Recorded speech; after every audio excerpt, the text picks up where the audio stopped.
आपके additional SP को नहीं मालूम है कि पुलिस डिपार्टमेंट का थाना चलता कैसे है? क्या वो डायरेक्ट आईपीएस है क्या?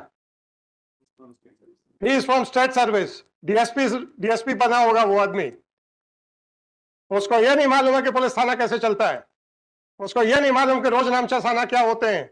उसको यह नहीं मालूम कि जराइम रजिस्टर क्या होता है। जज साहब ने यहाँ कहा कि डीएसपी या एसपी जो अधिकारी हैं उनको ये नहीं पता कि जरायम रजिस्टर क्या होता है।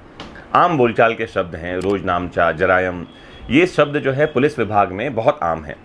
लेकिन आप में से कितने पुलिस अधिकारियों या पुलिस वालों को ये पता है कि जरायम शब्द का एक्चुअल मतलब भी क्या है और वो होता क्या है, क्यों रखा जाता है?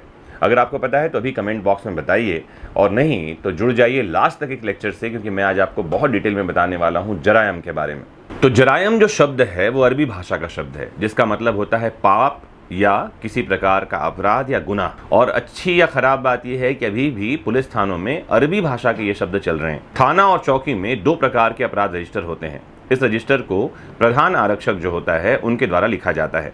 जब कोई कॉग्निजेबल यानी संज्ञेय अपराध घटित होता है तो इस रजिस्टर में दाखिला कर दिया जाता है।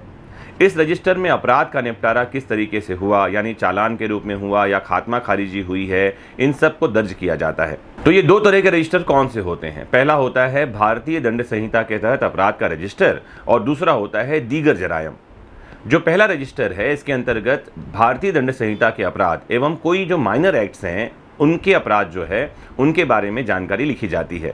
लेकिन वहीं जो दीगर जरायम हैं, इस रजिस्टर में 151, 107, 116, 145, 133 ऐसी जो कार्यवाहियां की जाती हैं इनके बारे में लिखा जाता है। या जिला बदर, एनएसए, मोटर व्हीकल एक्ट में कोई भी कायमी हुई है वो इस रजिस्टर में लिखे जाते हैं। आपके सामने एक फॉर्मेट दिखाई पड़ रहा है जिसमें शासकीय जरायम का प्रारूप दिखाई पड़ रहा है आपको।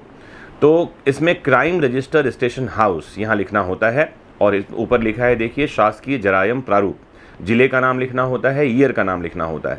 अब इसमें कौन कौन सी चीज़ें आती हैं? जो पहली कंडिका है इसमें लिखा है serial number of the year, साल का सिलसिलेवार नंबर लिखा जाएगा।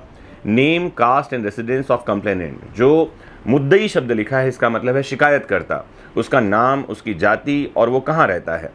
फिर इसमें आता है date and place of occurrence, तारीख और कौन सी जगह पर में ये घटना घटी है उसकी जानकारी आती है।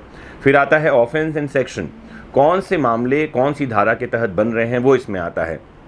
फिर जो पांचवा कॉलम आप देख रहे हैं उसमें है name, caste and residence of accused, जो अपराध का जिसके ऊपर आरोप लगा है उसका नाम क्या है, उसकी जाति कौन सी है और वो कहाँ का रहने वाला है, ये जानकारी लिखी जाती है। फिर आता है नेम ऑफ इन्वेस्टिगेशन ऑफिसर और ऑफिसर्स, जो इन्वेस्टिगेशन आईओ हैं, इन्वेस्टिगेशन करने वाले लोग हैं, तहकीकात करने वाले लोग हैं, उन अधिकारियों के नाम इसमें आते हैं। फिर जो सातवीं कंडिका दिखाई पड़ रही है, सेवंथ वाला जो कॉलम दिखाई पड़ रहा है, इसमें नंबर एंड डेट ऑफ रोजनामचा रिपोर्ट, नंबर और तारीख आती है रोजनामचा व तफसील के बारे में। फिर आता है details and value of property stolen, अगर चोरी का मामला है तो चोरी की संपत्ति, उसकी कीमत और इन सब के बारे में जानकारियाँ होती है। फिर वैल्यू ऑफ प्रॉपर्टी की जब हम बात करते हैं तो बरामद किए हुए माल की कीमत वो इसमें दर्ज की जाती है।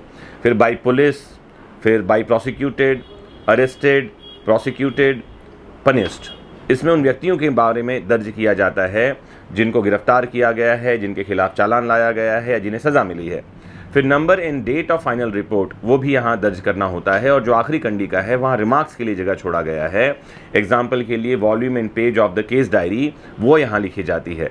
तो ये जो आप देख रहे हैं ये दीगर जरायम यानी शासकीय जरायम का प्रारूप है, जिसके बारे में जज साहब पूछ रहे थे कि जरायम क्या होता है, क्या आपको ये भी नहीं मालूम है? तो उम्मीद करता हूं कि इस छोटे से लेक्चर से आपको जरायम के बारे में जानकारी मिली होगी, और उसमें अपराधों के बारे में ही दर्ज किया जाता है, डिटेल लिखी जाती है।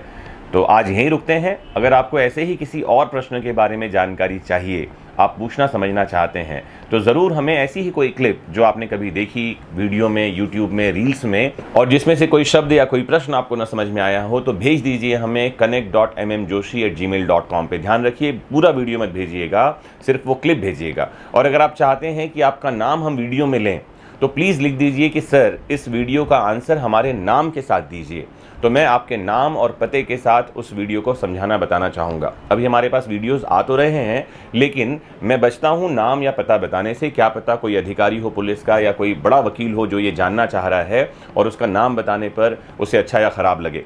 तो मैं वापस रिपीट कर दूं, आप वीडियो का क्लिप भेजिए, अपना नाम और डिटेल भेजिए। अगर आप चाहते हैं कि हम आपका नाम लें तो वो भी ज़रूर लिख कर भेजिए, ताकि मैं आपके नाम के साथ उस वीडियो में सारी आंसर तफसील से बता सकूं। तो जुड़े रहना है आपको अपने फेवरेट प्लेटफॉर्म वैदिक शिक्षा से, समझते रहना है देश दुनिया के कानून को और मुस्कुराते रहना है। नमस्कार, जय हिंद।